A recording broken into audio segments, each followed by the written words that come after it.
G'day everyone, welcome back to the ICC Jimbo channel, and in today's video, I'll be reviewing Australia's 3-match ODI series review against Pakistan on Australian soil. Up the Aussies! Game 1, Melbourne, the MCG.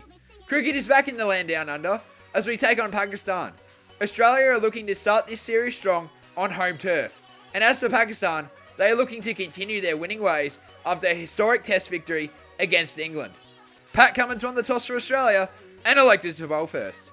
Things started strongly for Australia as Mitchell Starc in just his second over clean bowled Sam Anab 1 run. 4 overs later, Starc took another wicket as Pakistan were under some serious pressure and unable to pick up runs consistently. Then came in Babar Azam 37 runs and Mohammad Rizwan 44 runs, who put up a 39 run partnership that helped Pakistan steady after a rocky start. Eventually Adam Zampa took out Babar Azam with a beautiful delivery that bamboozled the Pakistan king. 1 over later, Pat Cummins took care of Karan Garan 5 runs after a 31 run partnership that was led by Rizwan. Salman Ali was dismissed on 12 runs and Rizwan finally departed after some amazing bowling by Marnus Labuschagne. Shaheen Afridi's 24 runs then came into the middle and went for a slog, obliterating Adam Zampa and Sean Abbott before Afridi's idol Mitchell Starc took him out and picked up his 3rd wicket for the day. After some power hitting from Naseem Sayer 40 runs, Pakistan got a score over 200, but Naseem's departed, ending Pakistan's innings. Australia didn't need an awful lot of runs, as we needed to just play smart cricket. Unfortunately, Matt Short 1 run and Jake Fraser-McGurk 16 runs couldn't get Australia off to the start that we needed, and especially McGurk, who played too aggressively, too quickly, instead of getting his eye in first. Steve Smith 44 runs and Josh Inglis 49 runs got Australia back on track, as the Bear hit an 80 run partnership before Steve Smith fell to the bowling of Harris Ralph, just short of a half century, which is a shame. Shortly after that, Josh Inglis fell into Shaheen Afridi's trap, and once again, he was just short of a half century. An over later, Harris Ralph took out both Marnus Labuschagne 16 runs and Glenn Maxwell 0 runs, as all of a sudden there was a shift in momentum. Aaron Hardy 10 runs and Sean Abbott 13 runs couldn't get a partnership going, as Hardy was the next man to fall. Enter Pat Cummins, a man who never goes out without a fight, and he wasn't going to let Australia lose this match, as he dug his heels in with Sean Abbott to get Australia back in the driver's seat. Abbott was the next man to depart after some stupid running that made Pat Cummins visibly irritated. It was too little too late though for Pakistan, as Pat Cummins, who ended up getting 32 runs not out, steered Australia home. It wasn't a pretty victory for us Aussies, but nevertheless, a win's a win for us, and we'll take that 1-0 series lead. Mitchell Starc dominated with the ball, as it's good to see he's in top-notch form going into the Border Gavaskar Trophy series against India. As for batting, Steve Smith, Josh Inglis and Pat Cummins all played solid innings of cricket to get Australia home and that 1-0 series lead in Melbourne. Game 2, Adelaide, the Adelaide Oval. After an amazing game of cricket at the MCG, the Aussies would be looking to continue their winning ways as well as clinching the series. As for Pakistan, this game is a must-win, as they cannot afford to drop any more matches if they want to take the trophy back home to Pakistan. Pakistan won the toss and elected to bowl first. It was a decent first 2 overs from the Aussie openers, as Jake Fraser-McGurk 13 runs and Matt Short 19 runs put early scoreboard pressure on Pakistan. But unfortunately, that didn't last very long, as Shaheen Afridi sent the rooster packing, as questions are raised about Fraser-McGurk's spot in the current squad. Steve Smith 35 runs and Matt Short picked up a 20-run partnership before Short was the next man to depart.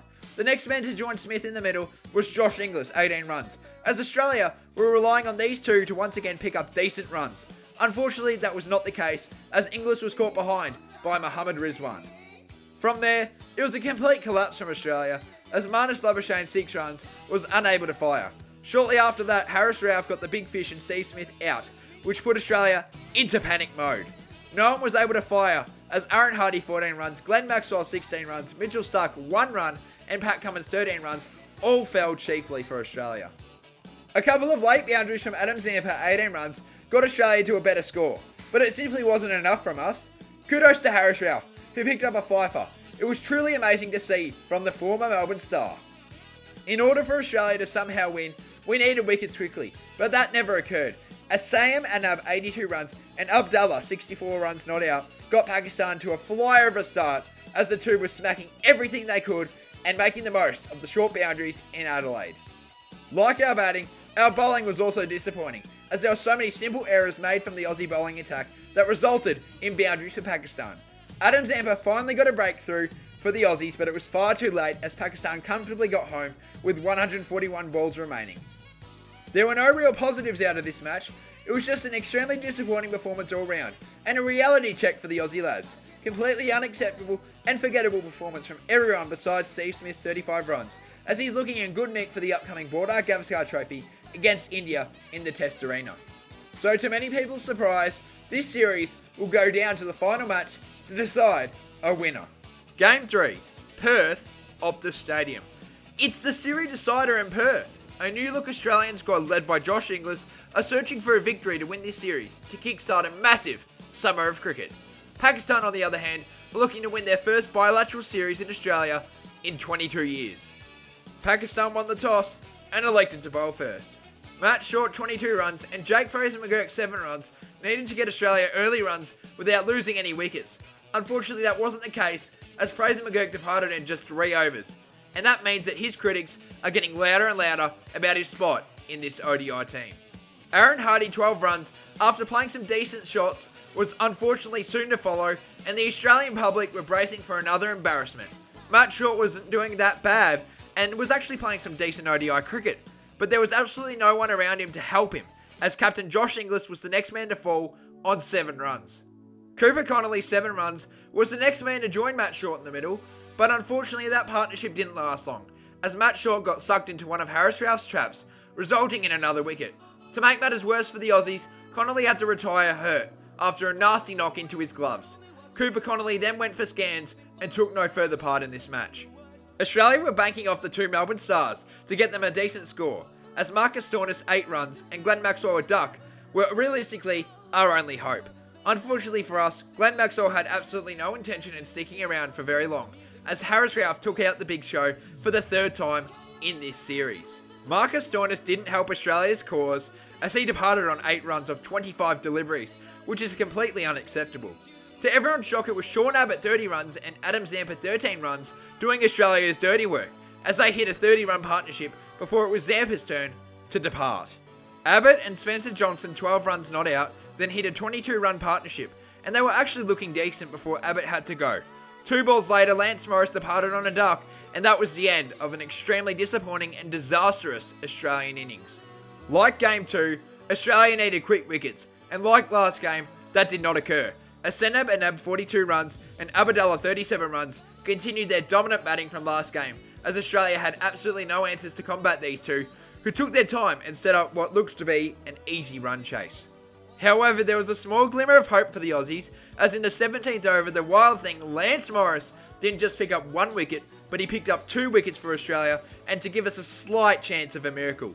Those hopes were squashed though, as Babar Azam 28 runs not out, and Pakistani captain Mohammad Rizwan 30 runs not out, smacked a 61-run partnership to not only hand Pakistan the win, but also a historic win that broke a 22-year drought of Pakistan winning their first bilateral series in Australia since 2002. Like last game, there were no real standout players, and like last game as well, it was a very un-Australian performance. All in all, a very disappointing series to start off a huge international summer, as questions will be raised on certain players' spots in this playing 11.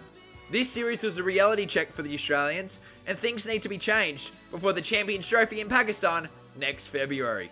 Thanks for watching, and I'll see you in the next one. Cheers.